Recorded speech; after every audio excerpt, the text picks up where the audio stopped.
is Tanya Johnson. I am the co-founder of the Institute of Child Psychology. I am so excited to welcome Mecedes Interview. Welcome. Thank you so much for having me today. Mecedes is an EMDR trained licensed psychotherapist, speaker, and best-selling author.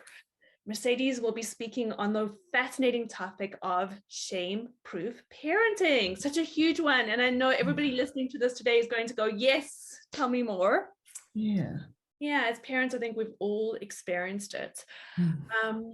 Let's just start at a very basic level, Mecedes. What is shame? I think that's a great question. And I think as we were talking before, we were talking about how the world has changed, right? Before, working from home was like, oh my God, so unprofessional. And you tried to minimize every noise.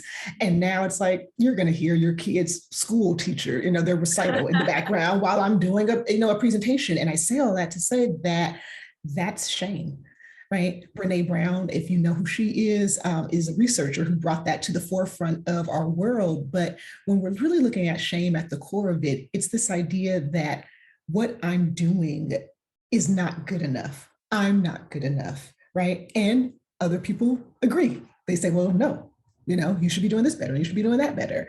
And so shame is that. And I think everybody experiences it. Everybody gives it. But shame-proof parenting is this idea that we can't undo or stop it, but we can learn how to build up our resiliency around it. And so when you take that concept of what is shame, it's pretty much anything that makes you feel like who you are now is not good enough. Mm-hmm. Where does it come from? How does this happen? Well, it depends on how deep you want to go, right? We can go pretty surfacey. It happens because we're human. I look at your hair and I think it shouldn't be curly. It should be straight. And you look at my shirt and think that should be a red shirt, not a burgundy shirt. It's simple, right? It's just simple stuff, right? I sit here thinking, oh, my voice sounds horrible. And Tanya hates my voice. And, and it's like, Tanya hates my voice and all of these things. And that's shame, right? It's all of these things that we begin to go into, oh my God, I'm so bad because this person's not doing it and they're doing it differently. I think it's just part of how we exist, right? On a deeper level, I think there are things that happen towards our identity. And so our gender identity, our sexual identity, our religious identity, our spiritual identity, racial and ethnic identity, cultural identities, all of those have different ways of existing that if you exist in those identities, you also are measuring yourself up against that. And so for any given person, they've got at least 4 or 5 identities that culture has said, if you're this, you have to be this way. If you're a woman, you have to be this way. If you're heterosexual, you have to be this way. If you're educated, you have to be this way. And so those are all the things that I am. I'm a woman, I'm heterosexual, and I'm educated. So I have to abide by all of those rules, whatever that means, right? And so that produces shame, right? Now let's get to the one that we're on, parenting, right? That's an identity. So you take that on. Here we go. People have oodles and you have a whole conference, right? People have oodles of ideas about how to do it and how it should look and what it should be like. And so again, when we go back to kind of my topic, right? Shame-proof parenting, I do not want people to think that if you're a good parent, that means you don't experience any shame, because that's completely impossible. What I want parents and families to know is that as we experience shame, how do we come together and say, okay, Tanya does not like us. She thinks we're a dysfunctional, horrible family. Cool. Who are we? Who are we?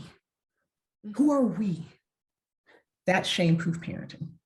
Oh, Mecedes, I love that. I love that because I think so often we think it's another thing that we have to do. It's like, all right, I feel shame or I feel not good enough. And so I need to work on my shame. I need to figure this out. But it becomes another almost like a checkbox that we have to check off. It does. It does. And I think I'll say this, you are going to have to work on it. That's just honesty, right? I think if you don't pay attention to how it exists, it will come out in different ways. And so going back to parenting, when parents feel embarrassed by their child's behavior, it comes out in different ways. There's shame, right? My mom just saw me give my kid food that she then threw on the floor and refused to eat. And then she said, when I raised you, you weren't able to do that. Right. And there it is right there. Mhm. Now I have to figure out, how does that affect me? Because I have chosen to allow my child to throw food on the floor. This is part of our meal routine, but this person's going to be here while I'm doing it. So Mhm. how do I figure that out? And that's part of looking at shame-proof parenting too. How do I build resiliency? How do I have empathy for myself? How do I find empathy, right? For other people, or even my partner or my kid, right? All of this is about building up who you are, because you cannot exist in a world without shame and judgment and people saying things to you. But you can decide, okay, when it comes against my family, though, how are we going to handle that? When my kid comes home and tells me that the teacher thinks that I'm a horrible parent because they're still doing bad, how am I going to manage that? When my child comes home and says the kid laughed at me because the way that, you gave me my lunch, and that's a cultural, a meal that I've given my child, how am I going to deal with that? When a friend of mine doesn't agree with my parenting and says that I should do different things, how am I going to deal with that? Right? Shame proof parenting is not sans shame. It's how to almost give yourself an armor around it for you and your family. I love that. It's anchoring yourself in who you are. And I know as you're talking today, and I can imagine different people saying things to me, that when I respond or react to what people are saying to me, it's because I'm not anchored yet in who I want to be. So it's like, well, that's not the way I choose to parent my girls. But that's coming from a place of defensiveness. It's not coming from a rooted place. And Yeah. that's what I'm really connecting with in terms of what you're Yeah. saying. I think it's a healthy space to say that too. And I really love that you brought that into the conversation, because I think that's actually part of being human, right? And I love that idea of that's not what I want to teach my girls. That's not what I want to teach my boys. That's not what I want to teach my nieces or my nephews. But when you are healing yourself and you're committed to that, you actually start to learn, oh, I can't stop my kids from feeling things, but I can armor them. So most parents will tell me, and a lot of times when I do this work, most parents will come in and they'll say, well, I want to make my kids feel better. I want our family to feel better. And what I often will say is part of this journey is learning that feeling bad is also part of a family, right? And so when someone feels bad, we also have to learn, okay, what do we do for that? Right? I often liken mental health and emotional journeys to our physical health journeys. If any of your daughters came in and said, Mommy, I have a stomach ache, you wouldn't be like, well, why don't you just go take a deep breath?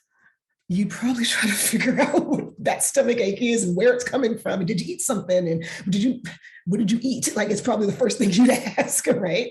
Because we want to get to the root of it. And so I want in shame-proof parenting and in the parental identity development model that I'm also working on for this exploration to be, when something hurts me, to figure out, what is that? Oh, I didn't like what that person said to me because that hurt. Okay, how would I like to deal with that? Now imagine me going through that at 36. And then I have a 6-year-old who comes to me next week and says, Mom, someone said something really mean to me at school. I understand now that that's a process. It's not just, it's okay, we don't care about mean people. It's not just that. It's saying, well, how did it make you feel? Well, it made me feel scared. And what did you want to do? Well, I hit them. I wanted to push them. Well, that makes sense. When people make us feel scared, here's something we can do instead. Because now it's not just kick the bully to the side and tell them they're bad, that you don't want them. It's also realizing that you were hurt and you don't want to be hurt like that again. Now, how do we figure that out to tell our kids? We figure that out for ourselves too. We figure out, I didn't like when my husband told me I'm a bad mom because I did the wrong thing. I don't like that. I don't like when my mom comes over and tells me that I picked the wrong bottles. That hurts me.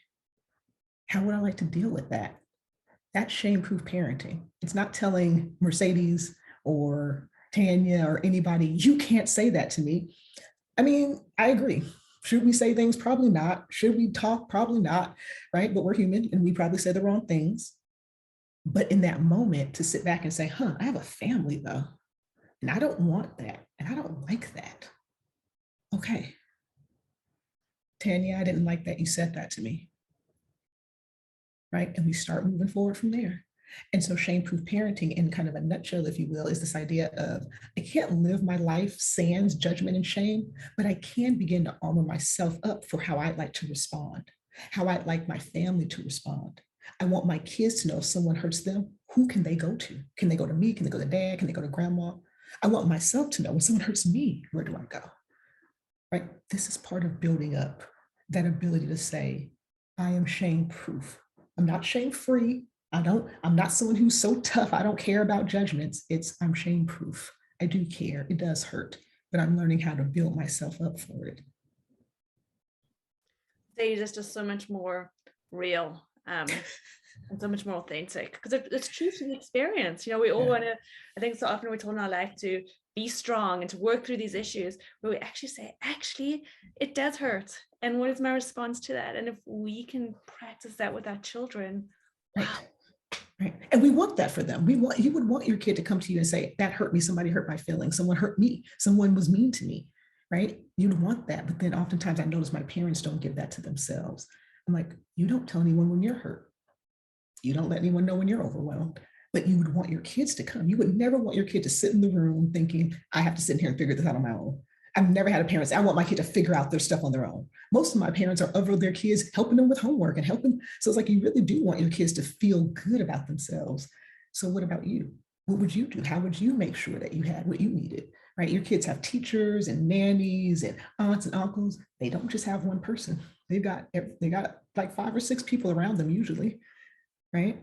So you are sitting there thinking, I only need one person, me. And it's like, well, I get it. There's some times when, yes, it does need to be you and you do need to sit there. But I think when you're overwhelmed, that's when we ask partners and family members and community members and spiritual leaders and people who you know that support you, you do ask. And here's something that I'm learning myself. And I share this as something that I'm learning myself.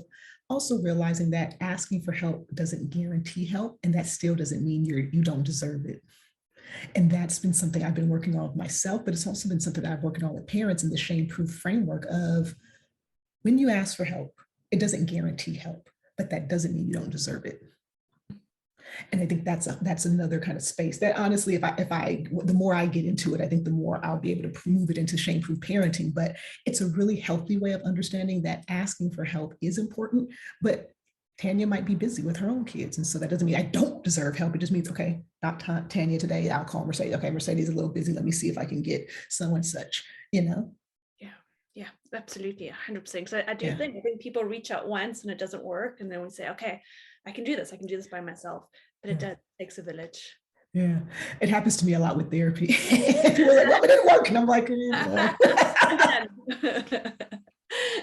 Mecedes, I can't wait to hear more in April. There's so much there. I feel like I could keep talking. Thank you so much for your time, and we will see you in April. Thank you so much. See you guys in April. Bye.